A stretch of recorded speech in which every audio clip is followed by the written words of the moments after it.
In verse 52 of the second chapter of the Bhagavad Gita, Krishna says, when your perception pierces the dark mists of delusion, you will become indifferent to everything you have heard about this world and the next.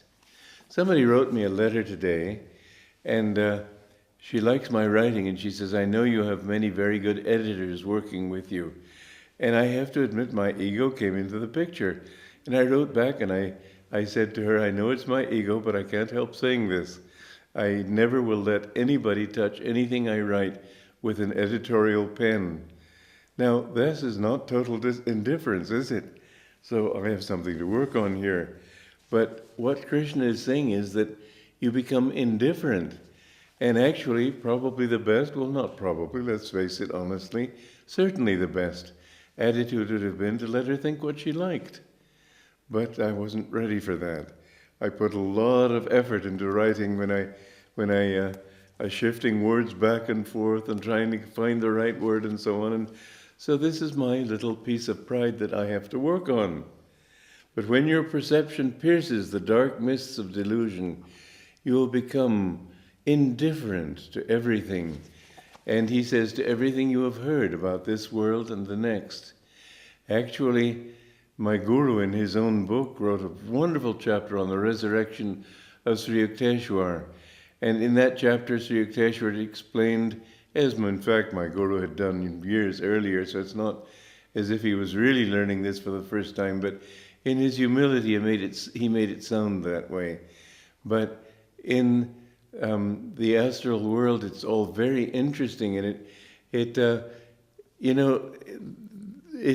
helps us to be interested in what we are doing. It's helpful to know what the astral world is like. It's helpful to know that we have things to look forward to it.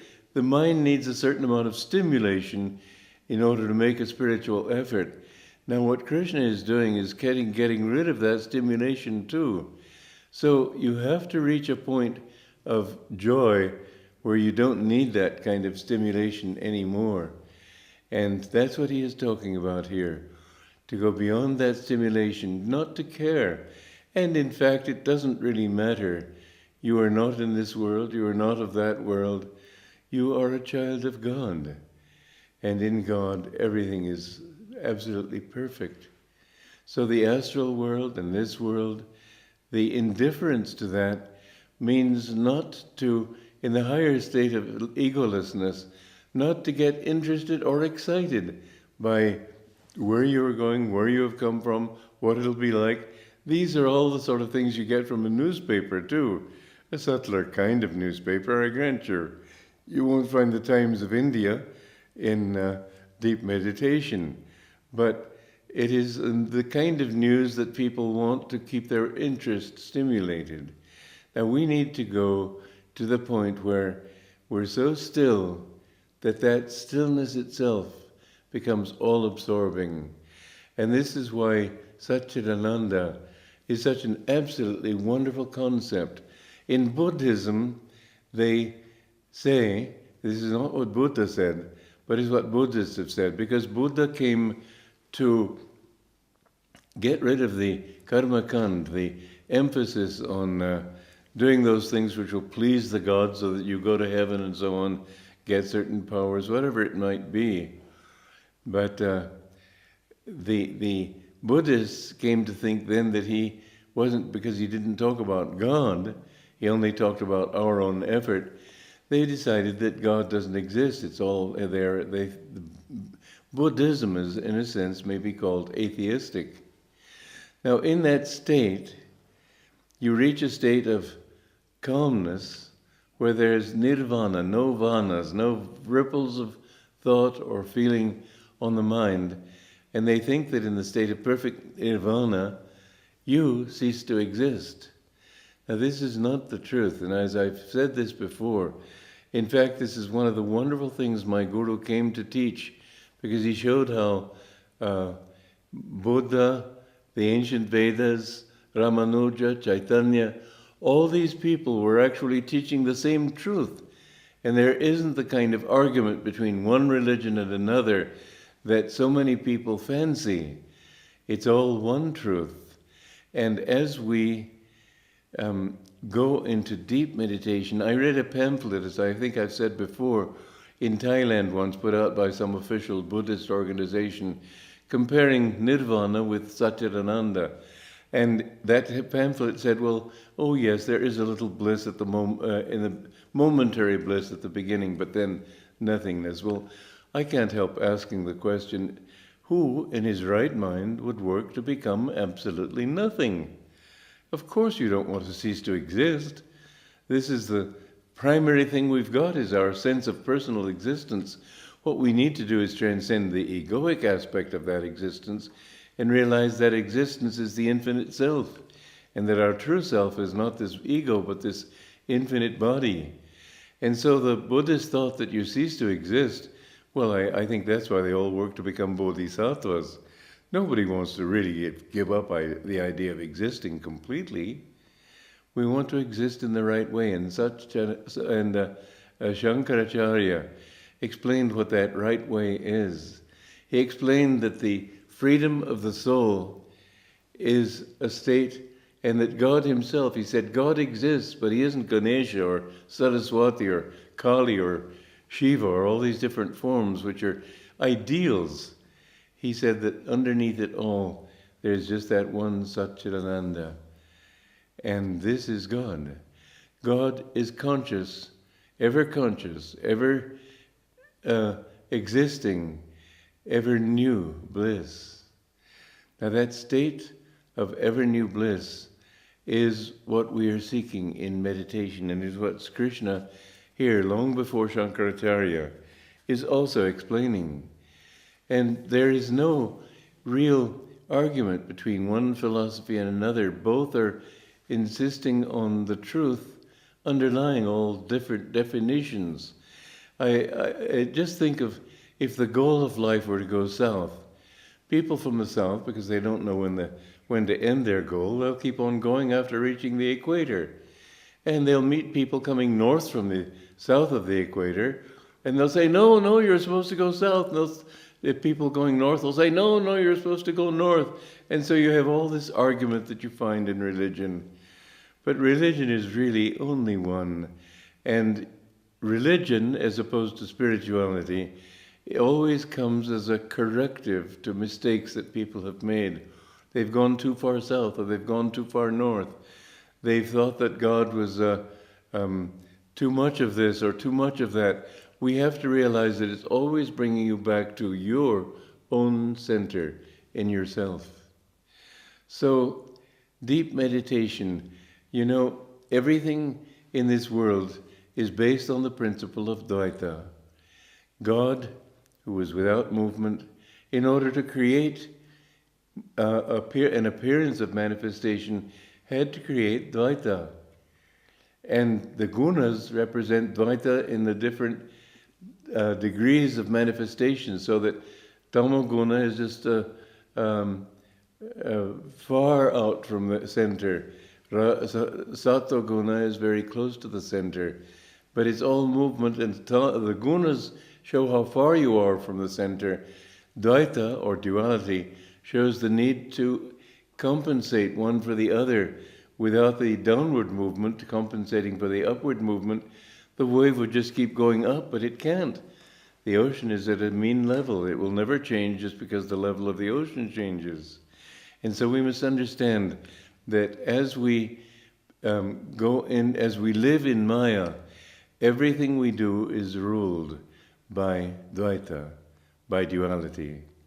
That is to say that every time you experience an up, you will have to experience a corresponding down, because the level of the ocean can't change.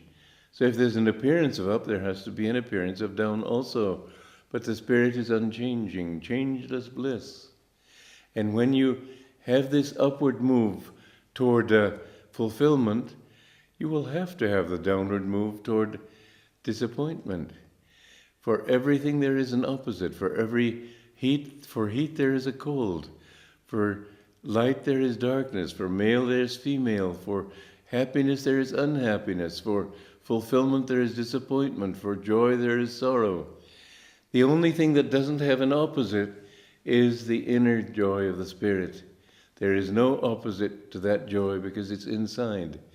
There is no opposite to that divine love because it's inside. And we must go beyond the outer manifestations of these things and understand that the source of our being is midway between all opposites. So Krishna is telling Arjuna to become calm, not to allow the states of opposite to influence his mind, to be indifferent, as he says. What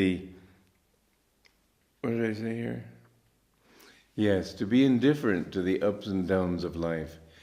That does not mean, again, I have to keep emphasizing this because too many people, I remember this one yogi who told me, he was 132 years old, so obviously he had something, but he said you shouldn't enjoy a beautiful sunset. And I knew that my guru had taught differently. What my guru said was, enjoy everything, but enjoy it with the joy of God. That is to say, when you see something good, like a good meal, a good sight, a good experience in life, whatever it is, don't go outward with it. Feel that joy inside yourself. This is the essence of Kriya Yoga. This is the essence of yoga itself, that you understand that the joy that you experience in the world outside is really in yourself. When you can enjoy a sunset with the joy of God, then there is no disappointment when the sunset goes. The clouds are beautiful, and I've often thought of that when people praise me for something or when other people praise others, that those same clouds that are so beautiful in the sunset, once the sun has gone down, there is only the gray clouds. And so the joys of this world soon change. Nothing is permanent. But if you can take that joy inwardly, you're indifferent. And the clouds have their beauty too, even when they become gray. And the grayness can become beautiful when it becomes dark. And so the changes of life become wonderful once you have your reactive power under your own control, so that you see that the experience is not out there, but here. And this reactive power, as I have said before, is allied very closely to the movement, the upward movement in Pingala, in Ida, and the downward movement in Pingala. And so where there is a positive reaction, and you inhale, and you say, oh, how wonderful, oh, how sad.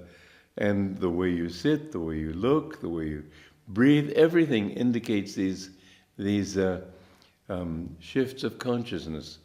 So in your watching of the breath, watch it calmly but with indifference. And then gradually you will find that it isn't indifference, it's that your joy is not allied or attached to those outward experiences. So what is the world like, and what is the astral world like, and what are all these differences? You know, the questions that people can ask are endless. And if you have a questing mind, you will never stop questioning. You have to go beyond that, beyond doubt. Just say what is. Yoga will help you to do that. And Krishna is telling us this is what we must do. To become indifferent to the world does not mean, as I've said, not mean to become apathetic, but to say that my inner happiness is not conditioned by anything that happens outside myself. I am happy in myself. Practice this teaching, because I don't mean just sit in a corner and giggle. I mean feel the joy of God in your happiness. And you will see that then not only will you always be happy, but you'll be amazed to find that everything you try, you can accomplish more successfully. If you don't care for the outcome, it doesn't mean that you do it sloppily. This is why Krishna is insisting that you act and act as well as you can, but without attachment to the fruits of that action. Nishkam karma. If you feel this involvement in what comes, then you'll find yourself constantly afraid. Oh, will it work? Won't it work? What if I fail? What will people say? How will I keep on working in this world if I lose my job? All these things that people have. You must become indifferent to it all, and in that indifference, then you will find freedom. There was a very interesting story about a man who lost everything in the great stock market crash in 1930. And he was very peaceful, and a friend of his asked him for his secret. And he went to a drawer and he pulled out a very fragile shell. And the boy said, "Well, what do you mean by that?" He said, "This is my secret." He said, "When I lost everything in the stock market crash, I decided to commit suicide, and I sent my family away, and I went down to the ocean, and I was all set to plunge into the waters and let the waters take me. And every time I tried to get into the water, it threw me back. And one time when it threw me back onto my knees, I looked down and I saw this very fragile shell. And I thought, now how can that fragile shell stand up to these waves which are throwing me back to the ground, back to the shore?" And he realized that the shell had gone with the waves instead of fighting the waves. So what Krishna is telling us here is go with the waves and go with circumstance. Don't be fighting them all the time. Go with it. Be indifferent to the results. Know that whatever happens, you have joy in yourself. You are complete in yourself. You don't need anything. You'll be amazed if you can learn to just float with life, how everything will come out better. And you will have your peace of mind, and you will not have those fears and doubts that prevent you from attaining success. But you'll attain it with peace of mind. Joy to you.